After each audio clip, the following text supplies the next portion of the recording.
I'm Rabbi Jill Maderer, here with my partners, Rabbi Eli Friedman and Cantor Brad Hyman, grateful to welcome CeaseFirePA and to welcome you of all faiths who call God many different names or who do not call God any name at all, to welcome you to our sacred space at Congregation Road of Shalom, and to bring love from the Religious Action Center of Reform Judaism, Pennsylvania, and from Interfaith Philadelphia. Psalm 147 said it, these words of our desperate prayer, healer of the brokenhearted, binder of our wounds, counter of uncountable stars, stars from Texas, stars from Buffalo, from Philadelphia and beyond. The psalmist says, God, you know who we are. You know the pain we feel, for you know who we are. You know the healing we crave. You know we cannot stop at prayer. You know we have failed. In the wake of yet another school shooting, another preventable tragedy, we feel lowly. We feel powerless. Powerless to make any progress on even sensible gun violence prevention, of which the majority of Americans are in favor. But the psalmist reminds us, God gives courage to the lowly. Though we may feel lowly, we are not powerless. Together, with faith and courage to act, we have power. Power to advocate for the most vulnerable among us.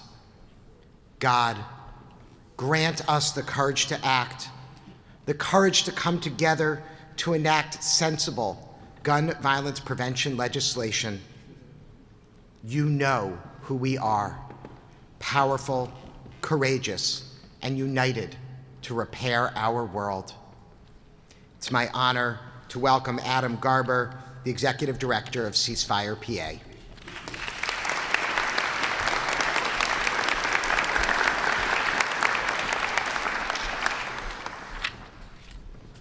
CeaseFirePA is here to advocate so that everyone can live a life free from gun violence. 19 children, 2 hours, and 2 adults in minutes. 23 children, 5 months. 114 children, 1 year. Those are the death tolls in Uvalde, in Philadelphia in the last 5 months, and in Pennsylvania last year. From Uvalde to Pennsylvania, our inaction, our legislators' inaction, for some of them, is costing us a generation. In Pennsylvania, they are the #1 killer of guns. And whether we lose people in a moment or we lose them over the course of the weeks, the suffering, the tragedy, the catastrophe of it is the same for those around them that love them. I talked to my rabbi yesterday, who could not be here, Rabbi Abe from BZBI, and he wrote and shared with me a story. Only the most vile atrocities, murders live streamed on the internet, school children murdered in classrooms, rise in the national consciousness to this level where we are all paying attention. While every day in America and here in Philadelphia, people are dying and being killed by firearms. Cynical voices say, there's nothing we can do. It's just our country. Our tradition responds, my tradition responds, in the harshest terms. A witness to an atrocity and suffering again and again with indifference is guilty of achzerut, the worst crime, the cruelty, the disgracing of humanity, and that is what we are experiencing. There are problems we do not know how to solve. There are problems that have multiple solutions. And then there are problems that we refuse to solve. This problem is the last. Legislators are not debating over the best way to structure an extreme risk protection order, how to stop the flow of illegal firearms that are causing violent crime every day here in Philadelphia where I live and so many of you do. They're not debating about whether we should have permitting and how it should look.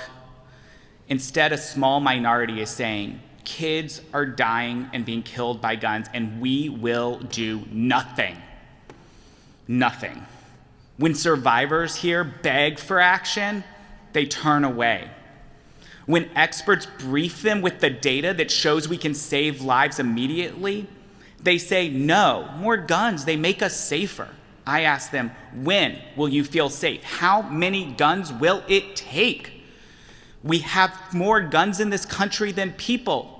Do you need to feel more safe by getting another one? It is not working. More people die, more children die, and I am sick of consoling parents. I have a friend who called me the other week to say there was a shooting at her school in another state, of kids hiding in hallways. I don't want to wait for another shoe to drop. Are you sick of waiting for action? Yes. Are you sick of waiting for action? Yes. What do we want? End gun violence. When do we want it? I'm sorry, I disagree. We wanted it yesterday. I wanted it before Uvalde. I wanted it before people were dead in Philadelphia and York and Erie and in Harrisburg. I wanted it years ago. I'm here with my son, Elon, who's nearly 3. He's going on 13.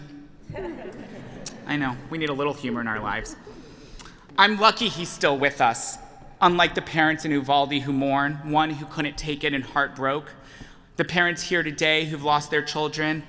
I know the risk from walking around Philadelphia, from going to the park or the grocery store, where maybe the next Buffalo, the next Uvalde, the next community level violence happens. I know those risks, and I know what can be lost.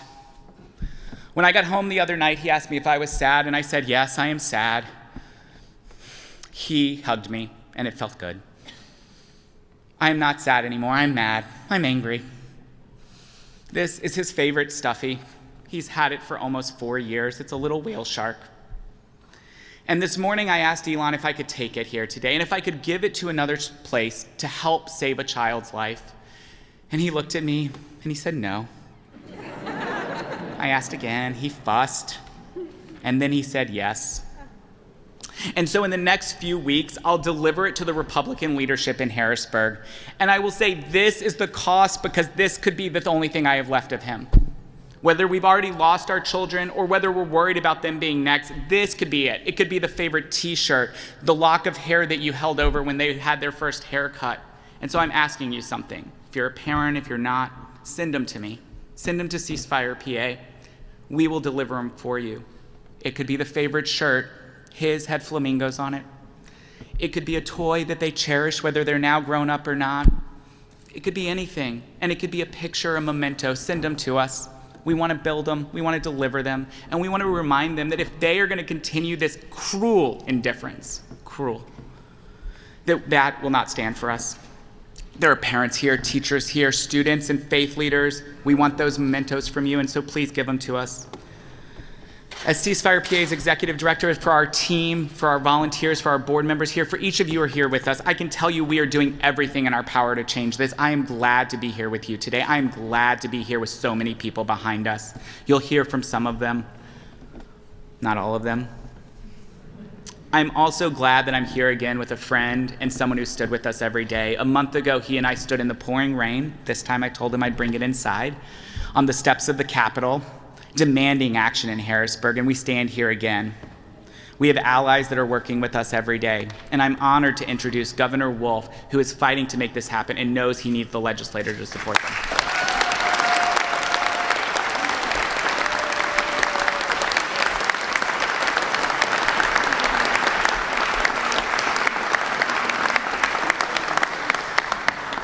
Thank you, Adam.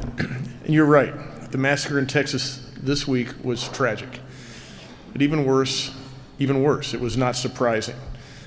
My heart breaks for the Uvalde community, for the children whose lives were cut far too short, for the families, for the friends, for the community members grieving this devastating loss. My heart breaks for them, breaks for Pennsylvania, for Philadelphia, for York, for Reading, for Erie.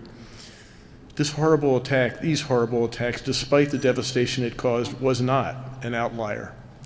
It wasn't the first school shooting in America. It wasn't even the deadliest school shooting in America. Too many communities here and across the nation have known the terror of mass shooting, and too many communities right here and across the nation deal with gun violence each and every day. Things that don't make headlines but happen, and that still leave fear, grief, heartbreak in its wake. Gun violence has become entrenched in our nation, and the fact that our legislators at the state and the national level seem to be just fine with that, that's the greatest tragedy of them all. And that really makes me angry. I'm sad, but just like Adam, I am angry because this heartbreak does not have to happen. The deaths that we see here day in, day out, they don't have to happen. I have made reducing gun violence a top priority for years. And in 2019, I signed an executive order to reduce gun violence in Pennsylvania. My administration has invested more than $50 million in gun violence and prevention programs alone, and I've joined an agreement with New Jersey, Connecticut, and New York governors to share crime gun data. And these things, they've helped. But executive action isn't what's going to make it happen. But I will continue to do everything I can to bring peace to our communities. But what I really need, and what we all really need, is for our legislators to do their jobs, to pass some laws.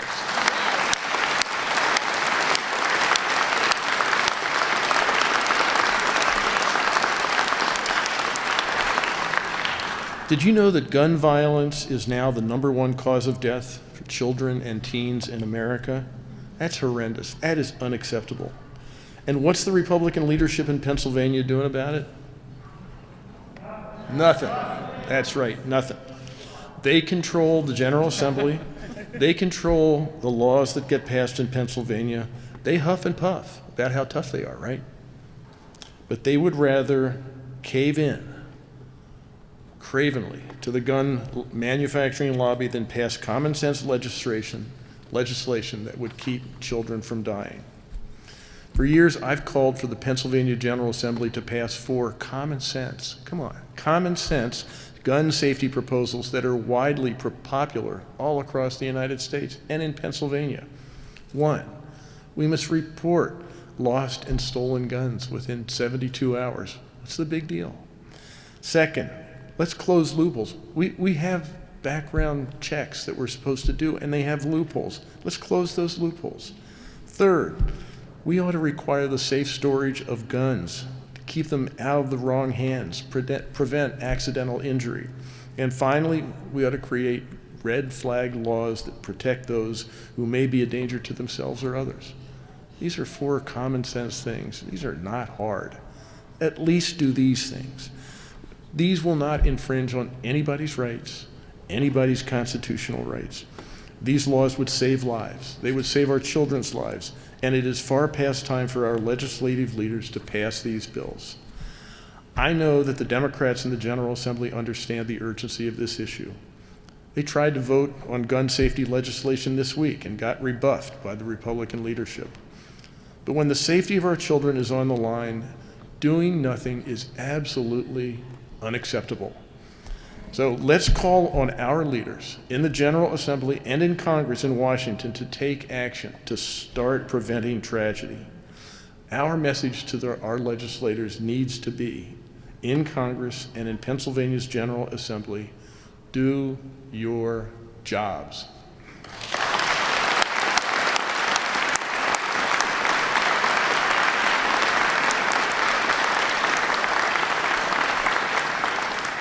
Thank you. And now I'm going to turn things over to another champion of gun legislation, a champion trying to protect our children, Bilal Qayyum. Bilal.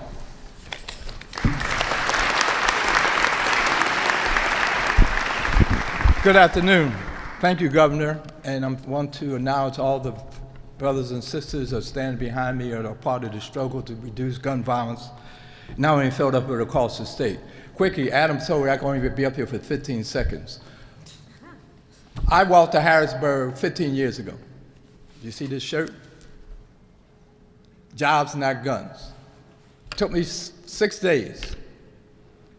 And my goal was to increase the opportunities of creating more jobs for citizens of the state, particularly Philadelphia, and to push for free gun legislation. One was background checks. Two was lost and stolen. And the third was what we were pushing back then was you can only buy one gun a month. So you could buy 12 guns a year, but you only buy one a month. That's 15 years ago. Not a single one of those legislation has moved forward in Harrisburg. Not a single one. I want to tell you a quick story. When I was walking, I stayed overnight in hotels, stopped at this hotel right out of Reading, and I walked in and I saw all these white men, gray-haired white men. It was a mob of them. Now, I looked like I might fit in with them, so they didn't give me any time. When I got in there, it was the Shriners Gun Club. They were hosting a national conference right in the hotel I was in. So I got a chance to talk to a lot of them, because they saw the banner I had on the bus outside. And one of the things that after a 2-hour engagement with them, they agreed upon, and that is background checks need to be passed. Now, these were gun owners from the Shriners. They agreed. National polls have been taken about background checks, and a lot of the NRA members support it. So it's no excuse that we shouldn't get that support in Harrisburg.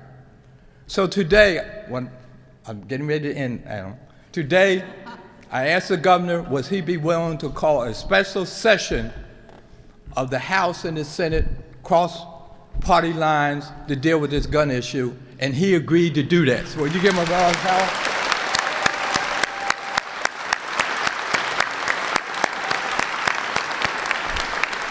So all the senators, all the state reps behind me joined with the governor, and I know that our good friend Josh Shapiro would be up front with that as well.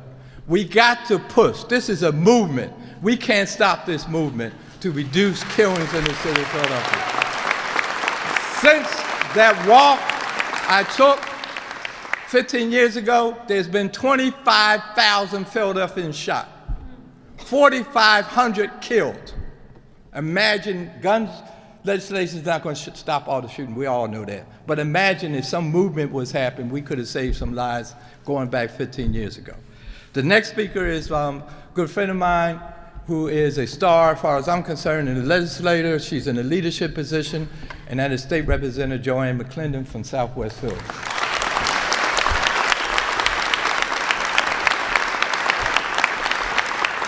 Thank you. Good afternoon. We are here today with our clergy members, with our community activists, with civic leaders from the Pennsylvania Senate, the Pennsylvania House, from the United States House of Representatives, and we are here because we have heavy hearts, but we also have a made-up mind. And that made-up mind is that we've been waiting for way too long for people that work with us to do something about this crisis.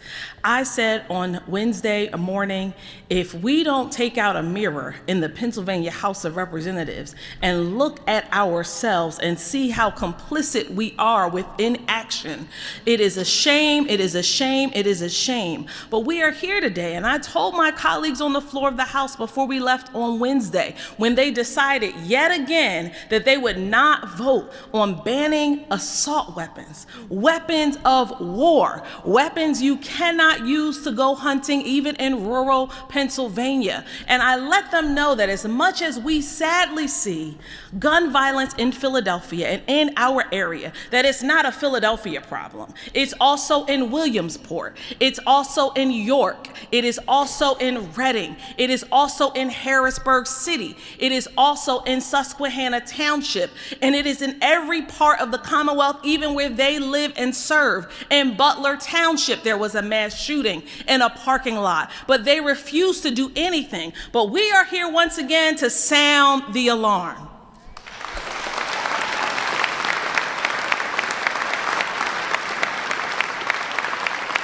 And as we sound the alarm, we think about all of the families who've been affected just this week alone. We think about all of our loved ones and neighbors and friends that we know who've been impacted by this ugly violence. And we are cognizant that as we go into our budget season, we have to ensure that every one of the programs necessary to do prevention, to do intervention is fully funded. But in addition to that, we have to also do everything within our power to reduce access to firearms. And as I wrap up, I just want to let everyone know that we can no longer have a Commonwealth where it's easier to get a driver's license than it's easier to get a gun and firearms than it is to get a driver's license. We need to do the background checks. We need to do lost and stolen. We need to ban these assault weapons. And finally and foremost, we have to ensure that every part of our law enforcement has the tools necessary. And with that, I'm thrilled to bring up another leader who I definitely have called in my time serving my community, saying, hey folks, you need to get down to West Philly. And because of his hard work in the 18th district, we went a very long period without one homicide. Please bring up Pennsylvania's Attorney General, Josh Shapiro. Thank you.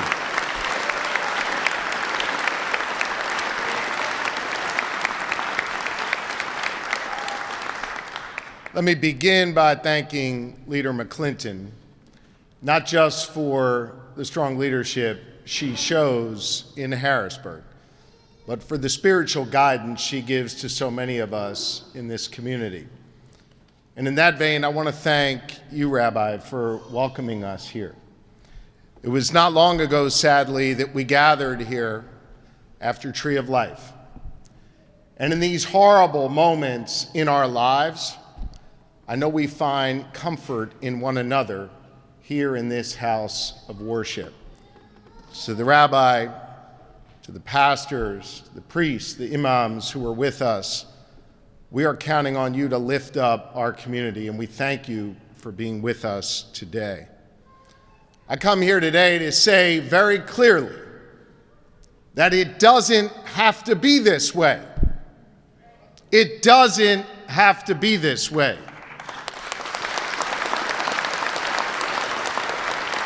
Not in Uvalde, and not in Pittsburgh, and not on the streets of Philadelphia every single day. It doesn't have to be this way.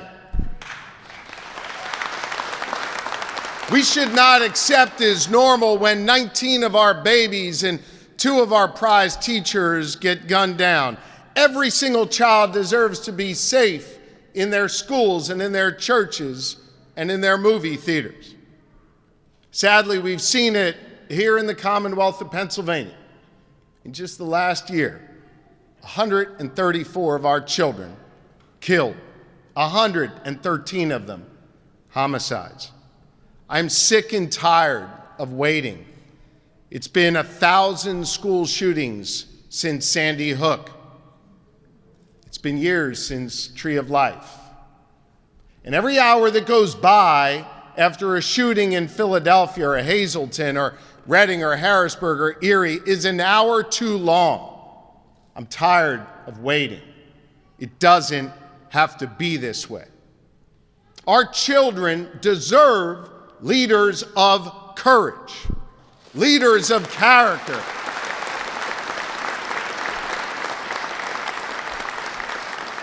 Leaders who will do a damn thing about it.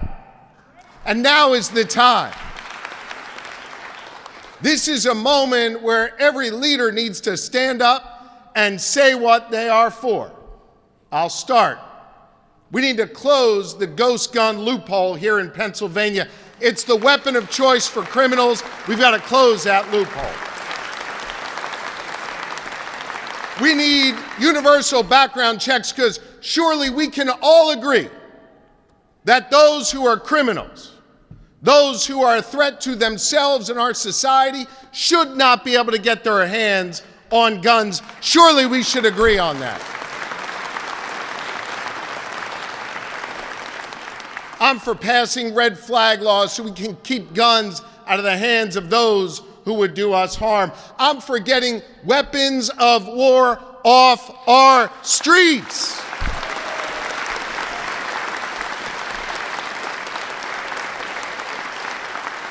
And I'm for dealing with the underlying issues that sometimes lead to violence. Our kids are struggling. We see the data. We hear their cries for help, and yet we do nothing. So I'm for putting a mental health counselor in every single school building in the Commonwealth of Pennsylvania. Our kids deserve to be heard and helped. Folks, there's a lot of power up here. A lot of elected officials, a lot of leaders of faith, a lot of community leaders. But I know each and every one of them would agree with me that the real power in this room is not up here, but indeed it's out there. Indeed it's out there. And I want you to know that I see you, I hear you, and I see your loved ones who can't be with us. And now is a moment for us to organize. Now is a moment for us to speak up. And now is a moment to vote. We have a choice this November. Are we going to try and finally make progress for our kids? Or are we going to inject more division and more deference to the gun lobby here in Pennsylvania? I know where I stand. I know where these good people stand. It is time for us to rise up and say enough here in the Commonwealth of Pennsylvania.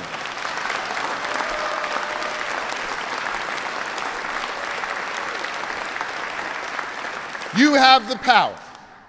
And I'm here today in this place of worship, this place of solemn reflection, and this place of community to say that we are all one in this fight. We are all bound together with determination and purpose to make our communities safer, to ensure that our children in their schools, in their places of worship, in their movie theaters can be safe. I'm committed to that work. These people behind me are committed to that work. And I am feeling hopeful knowing that each and every one of you are committed to that work as well. Thank you, and may God bless you and our children. Thank you.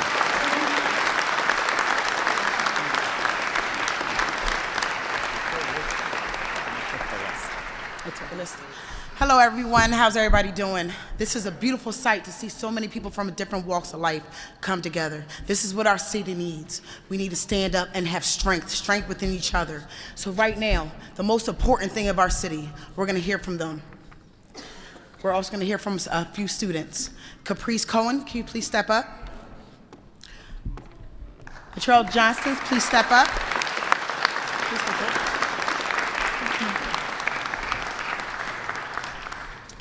You speak first. Go speak first. Introduce yourself. My name is Talon Johnson. I'm here representing Vox Blue Picture High School and City of Dreams. And I feel like a lot of gun crimes affect people. Like, literally, I can't even go out late like that because my mother, I can send a message to my mom, and if I don't respond, she just get angry and try to cancel a lot of stuff. I feel like things shouldn't get canceled. Like, we should be able to still live active life without people being in fear and not wanting us to do stuff. Like, throughout this year of high school, like, we have been on lockdown like 4 times, and we had like 3 shootings, and like just to like make up the next day and see stuff on social media, like people dying left and right, and people taken out of the picture, like your friends dying that you haven't seen in a couple days, is just not right at some points. So I feel like it needs to end.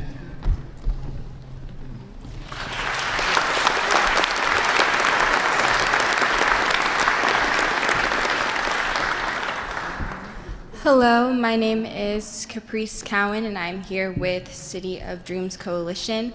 I have been personally affected by gun violence. I lost my cousin a little over 2 months ago, and it was one of the hardest things that I've had to experience, and I honestly wouldn't wish that pain on anyone.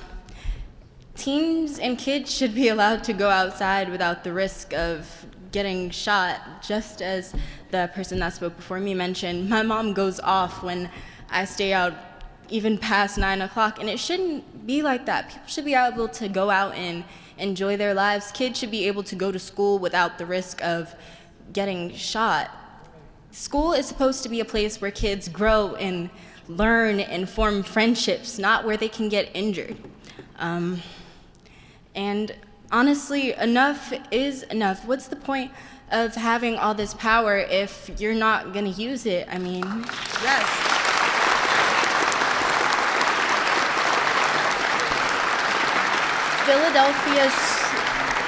Philadelphia's crime rates are so high to the point where when I turn on the news, I'm not surprised to see another shooting, and in no way, shape, or form should it be like that. That's all I have to say, guys. Just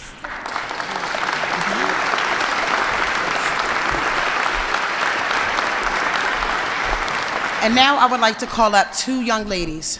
We're going to hear from their perspective, from younger children that have to watch this, grow up and watch on the news every night, seeing people get killed, and they don't understand why, but they have to express themselves. They have to release. So, young ladies, Jordan and Sarah.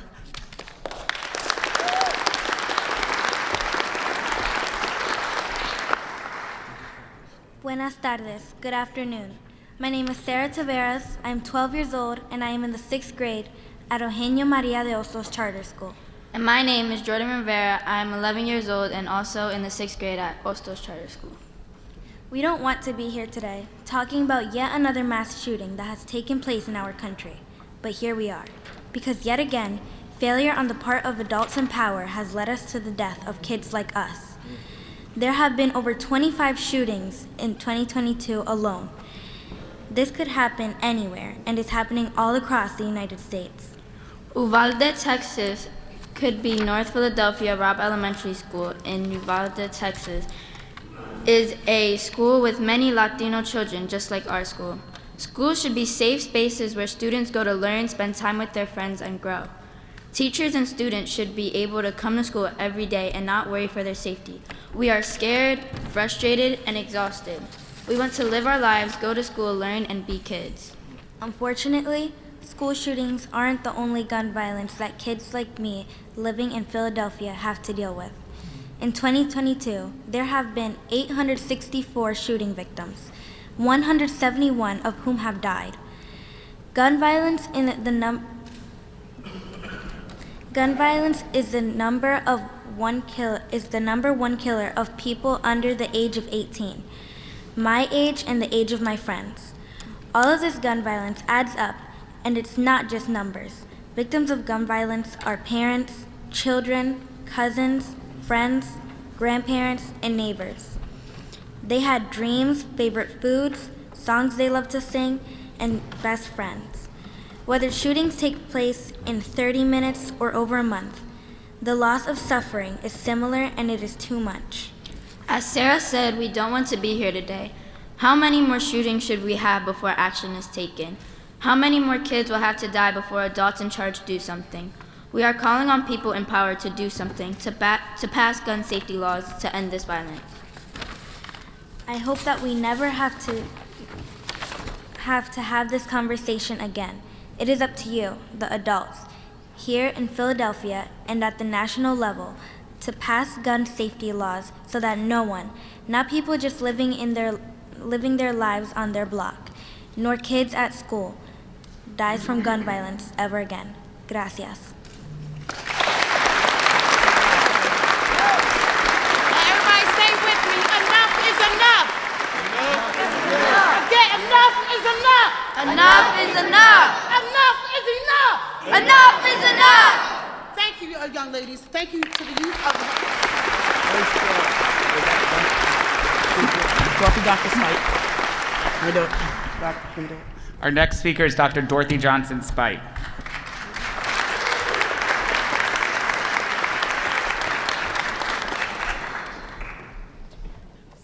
Good afternoon. That's a hard act to follow. My name is Dr. Dorothy Johnson Spite, and I am the mother of colleague Jabbar Johnson, who was 24, was shot 7 times over a parking space several years ago. It's not about colleague today, though. It's about the gun, even, that was purchased to kill colleague. The person who murdered colleague couldn't have purchased that gun. It was purchased by a straw purchaser. My niece, who was also murdered at 9 months pregnant with a gun that a person shouldn't have had. It's about the folks that are sitting in Harrisburg and even around this country who don't think that the lives of our children and our loved ones are important. So we've got to do something about that. I'd like to ask those mothers, and there's several mothers of organizations here, would you stand, mothers and fathers and loved ones who've lost someone to gun violence, to please stand.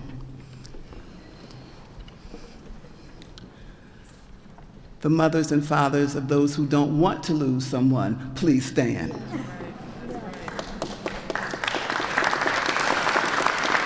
Last year, there were over 500, like 560 some murders. This year, we're up to close to 200 murders. We're going to organize those families who've lost loved ones and those who don't want to. We're going to be one united voice across this Commonwealth, actually across this country. Mothers in Charge has chapters of Mothers in Charge in San Francisco, LA, Kansas City. This is not a thing that only happens in Philadelphia. It happens across this state and across this country. So we've been having some conversations lately, some of the mothers that you hear, some of the organizations that are part of this city, and we know that there's unity and power in numbers.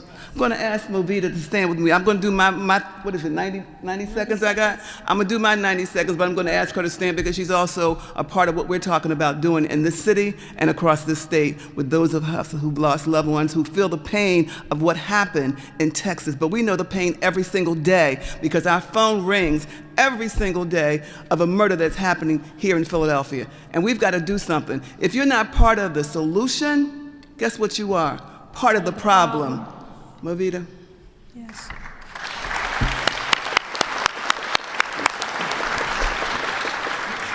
Thank you, Dorothy. First and foremost, I want to thank the Rabbi for opening this beautiful space for this gathering, for healing and processing. I want to thank Adam Garber and CeaseFirePA and the survivors like Dr. Dorothy Johnson Spite that stand on the front lines, especially all of the mothers and the sisters and the aunties and the fathers that stand on the front line of this issue.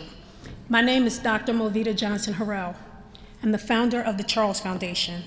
I've been on the front line of gun violence issue after losing my 18-year-old son Charles in a case of mistaken identity in 2011.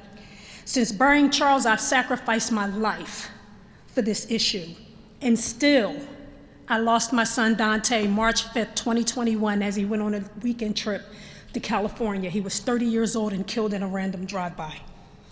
I want to first and foremost thank Governor Wolf for his executive order to dictate $50 million for funding in gun violence prevention and intervention. Please give him a round of applause.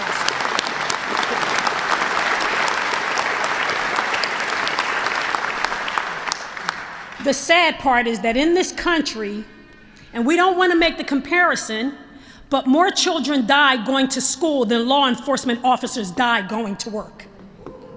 We must address the gun violence pandemic in the city of Philadelphia and statewide with the same urgency as we have addressed the COVID pandemic.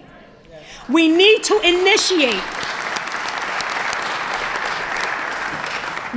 initiate weekly community briefings on strategies and solutions to address this pandemic, city and statewide. We need to invest in evidence-based practices with trauma-informed services, city and statewide, that have been proven successful in other parts of the country.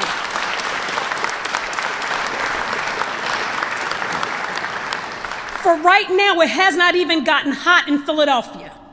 We have mass shootings every day on the streets of Philadelphia. We need to immediately and urgently distribute gun violence prevention funds to community-based organizations, city and statewide, that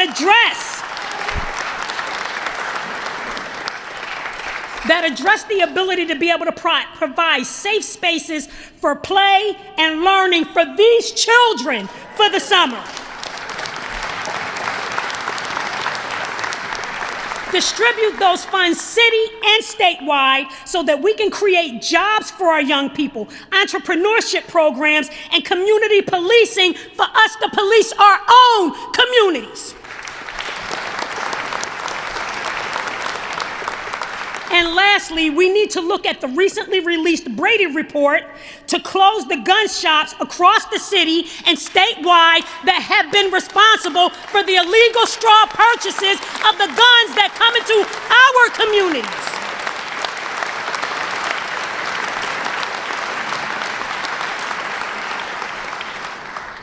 And those red seats for those legislators that are not voting the way that we want them to vote, 90% of Americans have supported background checks. For those red seats that they don't want to vote the way we want them to vote, we need to flip those seats.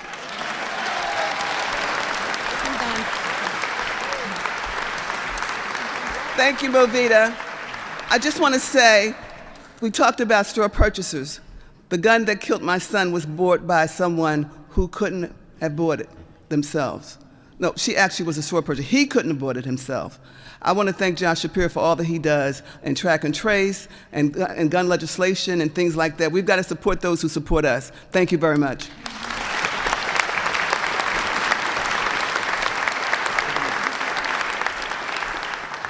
Our next speaker is Sister Talia Taylor, of the City of Dreams, who's been leading work in the city of Philadelphia to end gun violence and working with those most impacted. Sister? Thank you. Hello, everyone.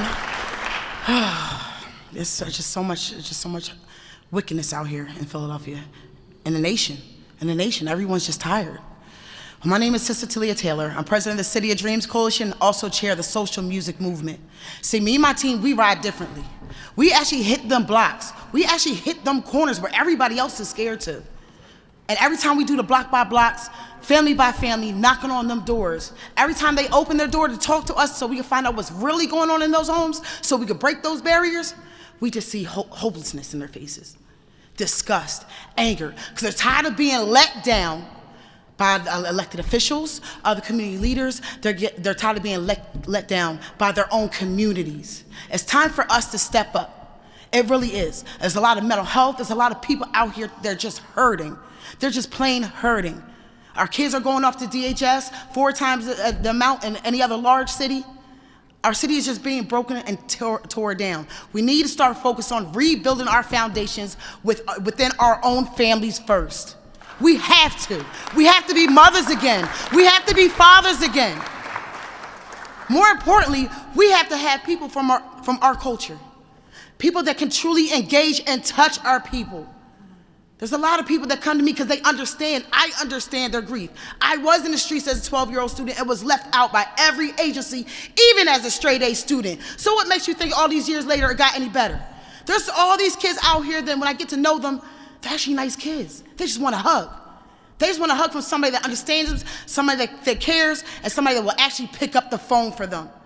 But we need our communities, our kings and queens to stand up. We need City of Dreams, me and my team out here, we need y'all to come out there and knock on them doors with us. Not just marches, but actually get people to come out their homes and find out what is going on, what they need to survive and to thrive within their own families. I deal with a lot of mothers. I'm dealing with over 31 families right now that are being shot at.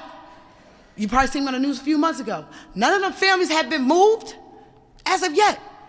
And they get shot at every day. A mother, their son had spoken up just because he was being molested. Now the family is going after him. 6 months later, do you think that they have been moved? No, they just keep getting shot at. Cars keep getting shot out. That's not what our city is supposed to do. No, we need interrupters. We need people to be knocking on them doors and giving long-term support to our families. And that's what needs to happen, because that's where we see success. So we need people to really come out, not just press like on Instagram, but actually come out and do the work. Thank you, and thank you to everyone that came out.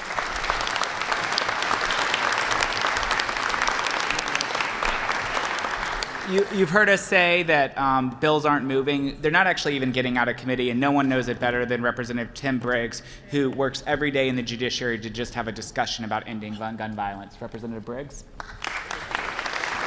Thanks, Adam. And I'm angry. I agree with everything the Attorney General and the Governor said. I agree with everything Movita said. I ran for office 14 years ago because of my kids and these kids. Gun violence was something that was actually on my handout when I went door to door throughout my district. It was something that I fought for my first term with Dwight Evans to try to fight against the Castle Doctrine. The Inquirer even did a story about me that said I was delusional in Harrisburg trying to make change. It's something we have to do. 5 years ago, Joanna McClinton and I were on Judiciary. We had hearings after hearings after hearings. It was under a Republican chairman. The Republican chairman brought up a couple votes, and they died in committee. They died because the Democratic chairman at the time voted against it. This isn't a Democratic-Republican thing back then. It was people on the wrong side of this issue. Thanks to Joanna, I'm now the Democratic chair of the committee. CeaseFire was part of that. There was an education of our leadership team to say we need Democrats on these committees that fight for the values that we all care about. This week, Joanna led the charge. A couple of years ago, we had Democrats getting in the way. Every one of us stood up to vote on the assault weapon ban, minus one. But the Republicans stood in the way. We had an opportunity to vote on it. In the committee, I had Mike Zabel, all the Democrats behind us. Raise your hand, all the legislators. Perry Warren, Mike Zabel, Dave DeLosa, Mary Jo Daley, Senator Carney, David Danella, Curry. They fight every day for you. We need more of us. But in the committee, we have one guy who won't even discuss gun violence. He's actually said, as long as he's the chairman of the committee, Rob Kaufman, as long as I'm the chairman, none of these bills are coming up. So what do? We have to stop him from being the chairman, right? We have to, I know Adam's gonna tap me on the shoulder. I want to be the majority chairman of the committee. We have to vote in November. We have to make this an issue that we vote on. We have to call the legislators throughout the Commonwealth. Where are you on this issue? And vote on this issue. If we want real change, that's what we have to do. It's Democrat or Republican. Democrats are the right side of the issue. But if there's Democrats wrong on this, we need to remember that too.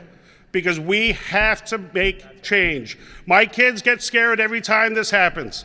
And we try to talk to them. We walk them to school. They're in 7th grade now. My 2 kids are older. These kids are scared. They shouldn't be scared to go to school. We have to do something different. America's gotten this wrong. Pennsylvania's gotten it wrong. We can't side with the NRA and the gun lobby. We have to fight for change. So I'm glad this is inspiring today. We need to be inspired every day. We need to pound on the doors. We need to get people out to vote. We have to make sure Josh gets elected, because this isn't just the veto. When we ask for these bills to come up, they bring up bills even more reversive. They want to get rid of permits to carry. They want everyone to be able to walk around with a concealed carry permit. They want to get rid of the background checks in Pennsylvania. So this isn't just a defensive act, which it is, but we have to stop them from advancing bad policy, and we have to fix the problem. So I know Adam was going to tap me on the shoulder. I was pushing. I was trying to go close. But thank you, Adam. With that, I'm proud to introduce my friend and colleague, a champion in Delaware County, the powerful chair of the Southeastern Democratic Delegation, I think that's right, Jen O'Mara. Thank you very much. Thank you for being here today and giving us inspiration. One of the talking points that we have heard this week in response to Uvalde, and we hear it all the time, is that guns aren't the problem. Mental health is the problem. And let's be clear, mental health is a problem. But the truth is that when you combine underfunded mental health services and a surplus of guns, the result is deadly. In Pennsylvania in 2019, 63% of death by firearms were from suicide. We know that a suicide is 3 times more likely when there is a gun involved. We also know that suicides do not discriminate. In fact, right now, one of the groups suffering the most is actually middle-aged white men in rural Pennsylvania. The very constituents of my colleagues who refuse to take action and do anything to address gun violence. It's a sad day when the Yankees' Twitter feed has more moral carriage than the Pennsylvania House Republicans.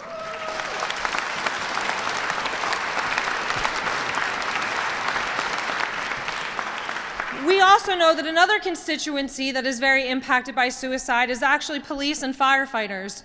We lose more first responders to suicide than we do in the line of duty. My dad was one of those first responders. In 2003, a 25-year member of the Philadelphia Fire Department passed away 30 minutes after coming home from a shift. My family and I found him in the basement, dead from a self-inflicted gunshot wound. When I decided to run for office in 2018, it was his memory and his legacy that I was fighting for. And we often hear, we don't need to, we can pass all the bills we want, it isn't going to make a difference. I'm sorry, but if we have to try, and if we can save one life, if we can prevent one more death, whether it be by suicide, mass shooting, homicide, it doesn't matter. It is our moral obligation.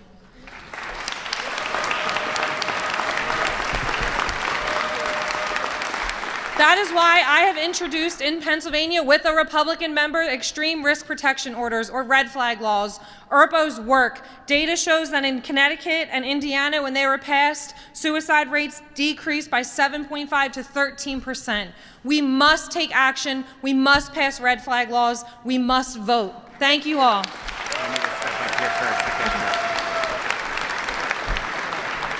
Thank you, Representative O'Mara. And I have to remind folks, this issue isn't blue and red. It's not Republican, Democrat. It's about saving lives. This is an educational, nonpartisan event. And our only request today is that you enact laws that will save lives. Everything else we'll talk about another day. This is nonpartisan because what we know in Pennsylvania is if you're a Republican, if you're a Democrat, I have Republicans on my board and I have Democrats. I have gun owners and I have non-gun owners. I've got faith leaders and I've got everyone. They all want the same thing, which is an end to this senseless violence.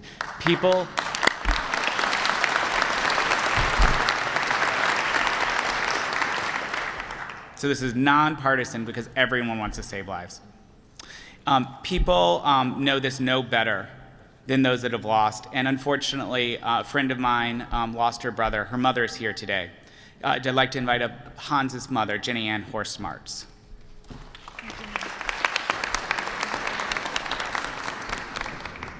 I'm Jenny Ann, and I'd like to follow up on what Jen said. Many people do not realize that the majority of gun deaths are not homicides, but suicides. My 22-year-old son, Hans, took his life with a gun that he had legally purchased just 2 hours before. We had no idea that he was suicidal, and we believe that his decision was impulsive, which is common in suicide, especially in youths. Young people's brains have not matured fully. Hans's death is unfortunately part of a rising trend of gun suicide, as Jen said, in rural areas and also among young black men. We must do everything that we can to keep firearms out of the hands of youth to prevent them from hurting themselves or others. Thank you.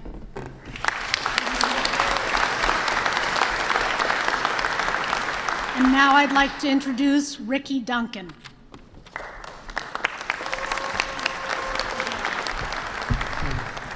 Good afternoon, everybody. My name is Ricky Duncan, and I'm the Executive Director of the No More Foundation that stands for New Options, More Opportunity. We're an early initiative intervention program that works with young people between the ages of 11 to 26 every day of the week, 7 days a week. I say that because it's not a profession for me. It's not a living for me. It's to save these lives of these kids. You know, it hardens my heart when I have to see, when I have to see so many kids coming into our program that can't benefit from the services because they're hurting from what transpires the day before. They're losing a friend, a loved one, a neighbor. This gun violence has become an all-time high, and it's coming to the point where as though we're living with hurt people hurting people.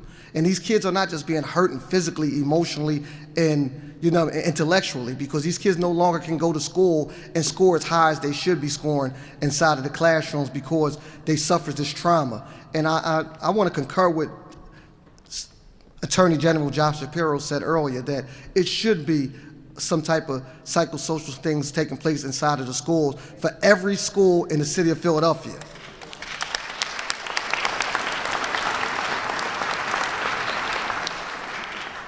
I received a phone call last week, and I had a news reporter ask me, you know, what am I doing at my program about the shooting that happened in Buffalo? Then I had another reporter ask me, what am I doing about the shooting that happened in Texas?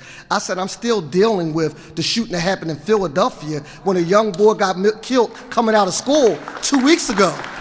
You know, I'm dealing with his friends that I service every day.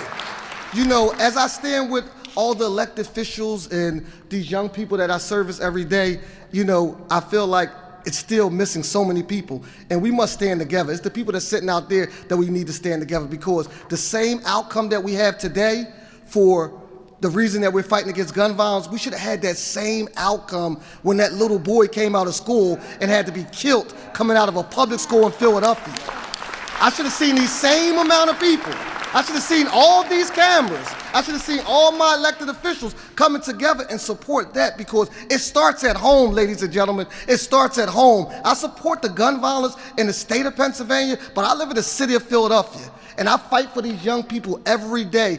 This Saturday, tomorrow, I'm taking 55 kids to New York City out to dinner into One Summit Logan, because I run something that's called Stay Safe Saturdays, because they're not safe in Philadelphia, and I want them to get a chance to be a kid. So every Saturday throughout the summer months, we're taking these kids away from Philadelphia just to live a child's life, and that's unfair.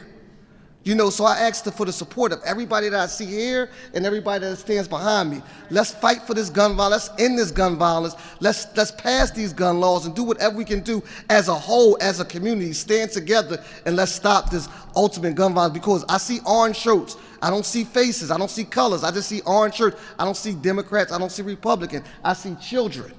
So at the end of the day, it takes all of us to do it together. Remember, hurt people, and we must heal together.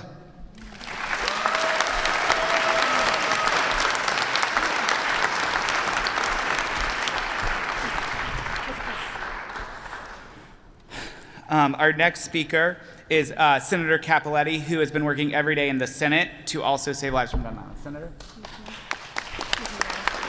Sorry. Good afternoon. Thank you all so much for having me. I am State Senator Amanda Cappelletti. I represent parts of Delaware and Montgomery counties. And as Adam said, I've been working on this issue since I was elected. It's literally the first bill I put out there was safe storage laws with a colleague of mine. I've spoken on the floor almost every week that we are in session, imploring my colleagues to do something about this. We were in session this past week, Monday, Tuesday, Wednesday. We were in Harrisburg. We could have done something. But instead, Wednesday, when we started, I saw on my agenda that we were going to have a moment of silence. It wasn't a moment of silence for Buffalo. It wasn't a moment of silence for the people here in Philadelphia for things that happened. It was a moment of silence for Uvalde, Texas, which they deserve. But I walked off the floor. I walked off the floor because I'm not going to participate in a charade anymore and stand in a moment of silence without action.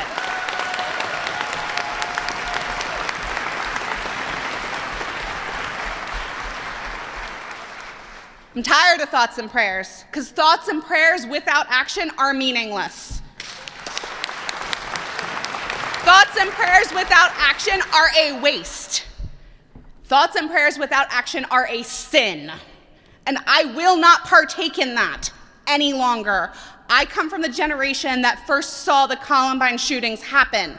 I remember where I was standing in front of the TV, and nothing has changed since I was a little girl in elementary school. It's only gotten worse.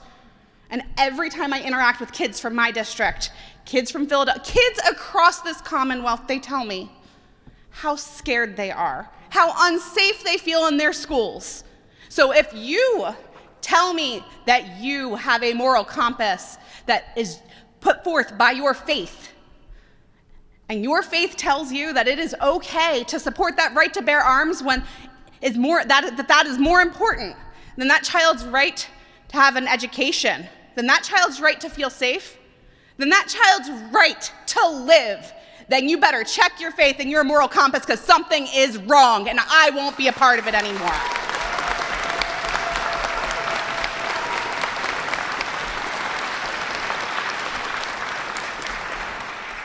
Thank you all. I would like to invite up to the podium now a dear friend, a colleague, the state senator for this beautiful synagogue in this area, and unfortunately no stranger to gun violence, Senator Sharif Street.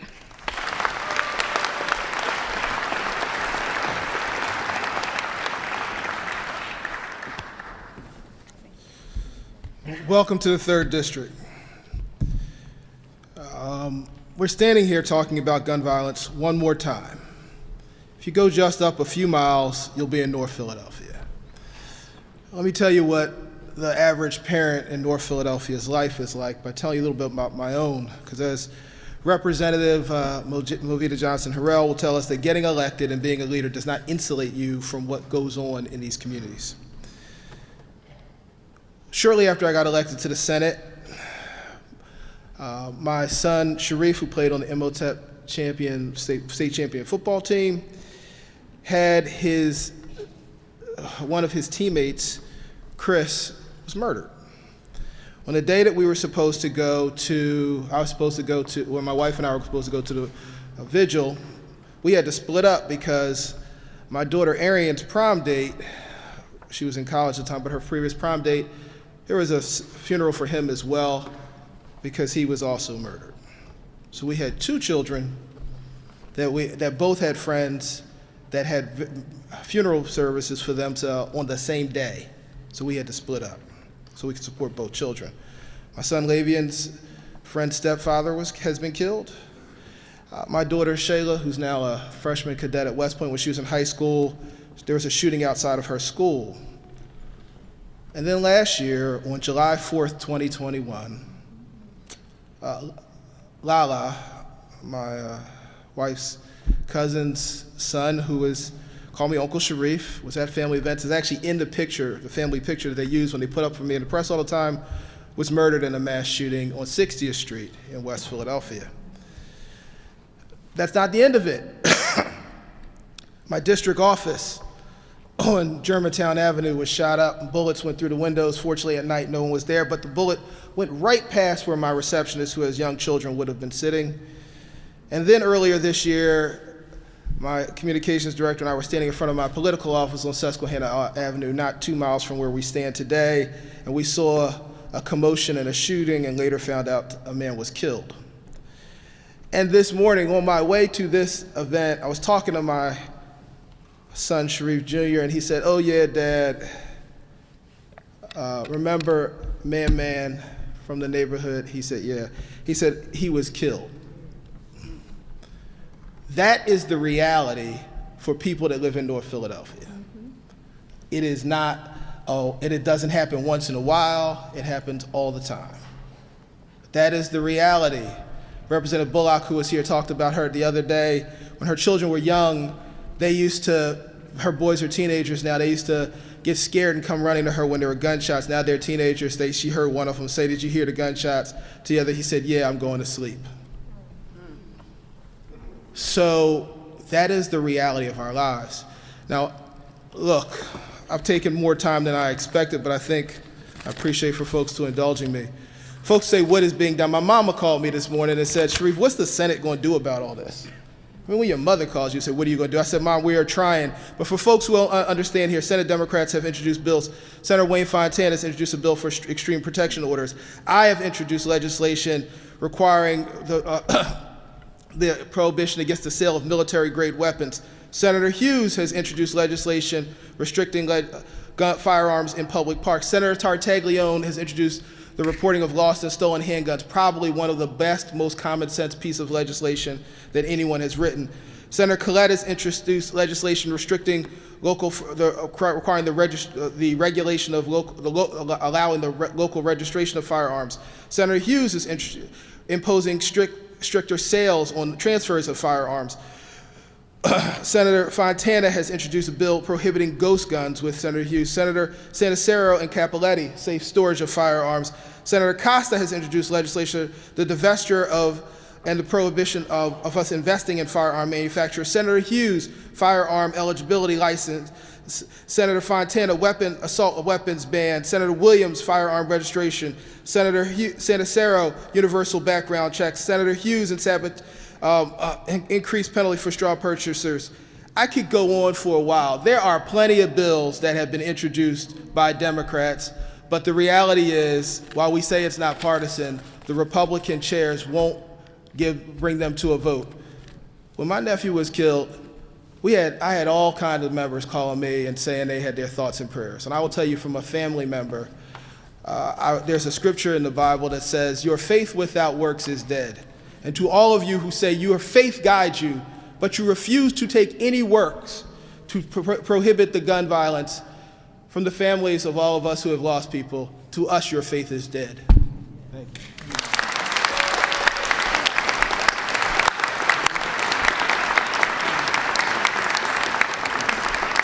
That is a perfect intro. We're near the end to our last three speakers, three faith leaders to wrap us up. And I'd like to invite up first Imam Abdullah and Reverend Smythe from the Cuba Institute and the Episcopal Diocese of Pennsylvania, respectively.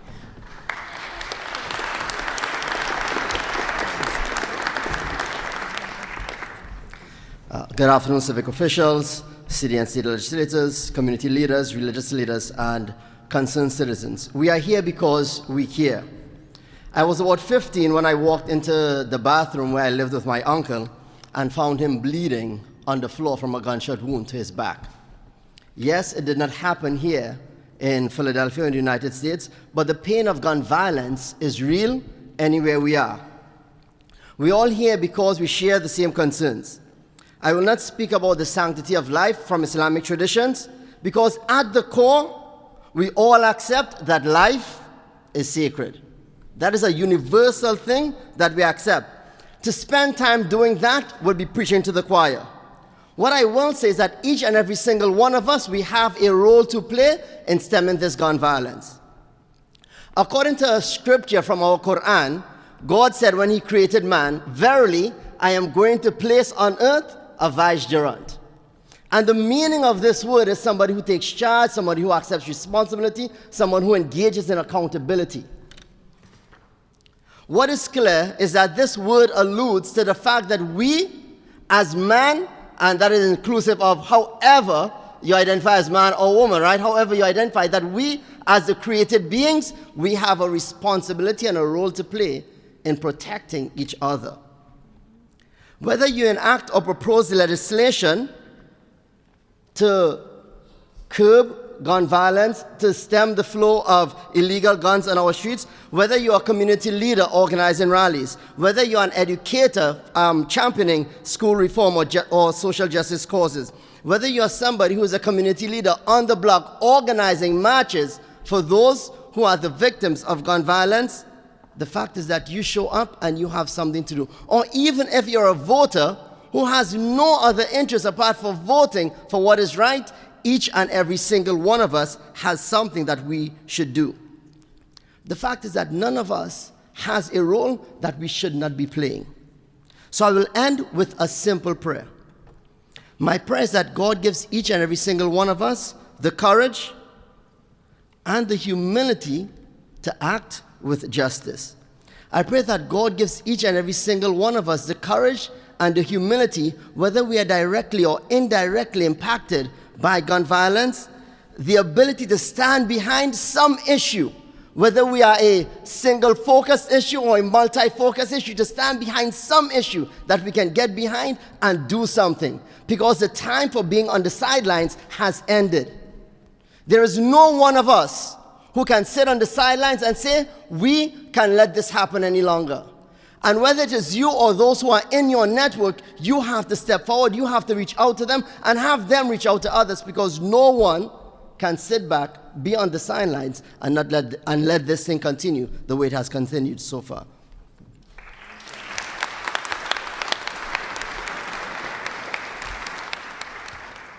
Good afternoon. My name is Reverend Tania Smythe. I'm the canon for mission for the Episcopal Diocese of Pennsylvania. Let's talk about moral disengagement, shall we? That's when we distance ourselves from ethical standards. Sometimes we blame others, sometimes we try and justify our immoral acts. Let me give you some examples of what that looks like. Thoughts and prayers, but I'm just trying to defend our citizens' right to bear arms. Mass shootings only happen, so that's proof that we just need to arm our schools with more guns. This is just the liberals' way to push their agenda. I'm sorry, but looking at these children, what are they registered to vote? What political party are they a part of? I don't understand. To those in places of power to make change, I love you, but I have to say, you can't say I'm a person of prayer. I love God and I worship him. But yet, turn your back to God's children being murdered. Those two don't coexist together. Who do you serve? To my brothers and sisters here, my siblings here today, I say to you, do not be discouraged. We have a faith that we are meant to be together to work as one body. So continue to be the voice of those voices that have been silenced forever, to continue to be the advocate for the families that are grieving and feel that their tears are insignificant. Be their advocate. And to my fellow faith leaders here today, we weren't called here for the vestments. We were called to work. We were called to be the hands, the feet, and the mouthpieces for the higher power. We were called to stand at the pulpit and preach the good word about how to love, how to be loved, how to follow a path of love. So do that, even if it makes someone angry. Talk about social justice. And then when you're done with that,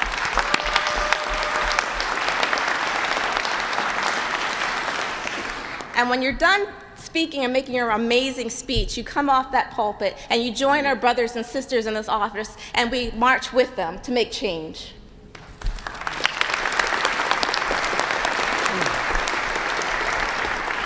Hello, my name is Adan Mayren. I'm the pastor of the West Kensington Ministry, and I'm also a board member of CeaseFirePA. And I want you to repeat after me, no more monuments. No more monuments. When I was 6 years old, I remember the crossfire, the first time I heard gunshots in the south side of Chicago. A couple years later, we moved to Texas. In Texas, I remember sitting in a basement playing with a gun. It went off, it was loud, it shattered eardrums.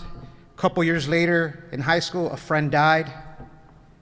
I make my way to Philadelphia. I'm in North Philadelphia, very close to here. And I've lost 3 or 4 kids, a couple of adults. One of them was named John Bay, who had access to a gun. His manhood was challenged as he was sitting on a laptop, and someone on the other side said, if you're a man, put the gun to your head. Everyone thought the chamber was empty. It wasn't. He died. In front of the church, I get a call from a neighbor on a rainy October night a couple years ago, and my neighbor says, oh, the police want to know if you have cameras in front of the church. I live right next door to the church. I said, I don't have cameras. Why? Because there's a body in front of a church. I get there, the yellow tarp's already there, the crime scene's there, and a monument is there. You know how we do it in the city. Teddy bears, candles, crosses, and the family keeps coming back to replace it. John Bay's mother had to leave the neighborhood because every week she would have to walk out of her house and see his monument. That monument from the other guy is still in front of the church. Every couple of weeks, his family comes and mourns. How can a generation, how can a people heal and face that generational trauma when we see that every day? When we see those monuments. We have monuments from Buffalo, Southern California, to now Uvalde, Texas, and in Philadelphia we have so many. Don't get me wrong, I've lived here 20 years. This is home. I'm vested in Philly. I love Philly. Philly has claimed me, and this is home, and it hurts me to see all these monuments. No more monuments, please. Let me hear you, no more monuments. Because these monuments are drenched across our country, and here, they're seeped with the blood of our innocent children. You've heard what we got to do. We've got marching orders. You've heard the faith-based perspective. You've heard policy. You've heard folks that go out into the streets and knock on doors. We know what we have to do. And we have to ensure that no more monuments. In fact, if monuments are to be placed, we should put the names of the legislators on those monuments. That's what we should do. So friends, no more monuments. We know who stands on our side. We know who stands on the side of these children. We know who has suffered. We know people in power that stand in solidarity with us. So no more monuments, and let's keeping on. Amen.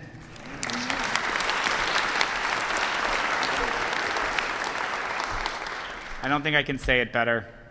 So today's the start. We did this in 24 hours, and look at this room. Let's see what we can do in the next 30 days.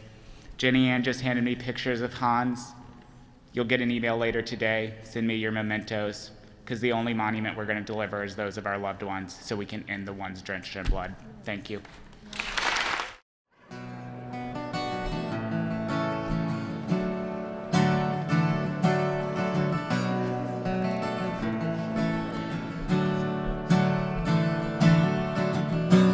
Healer of the broken-hearted,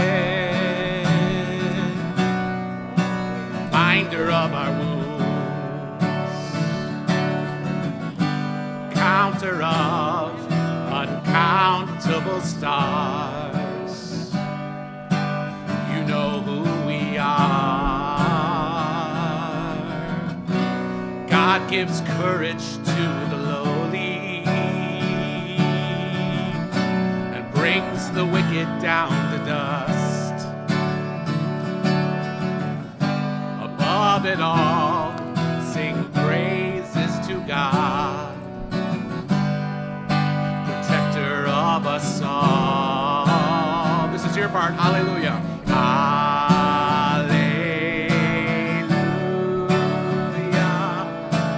Hallelujah. Same thing. Hallelujah.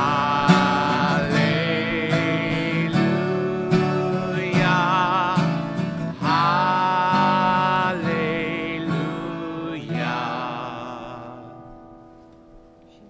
Hallelujah.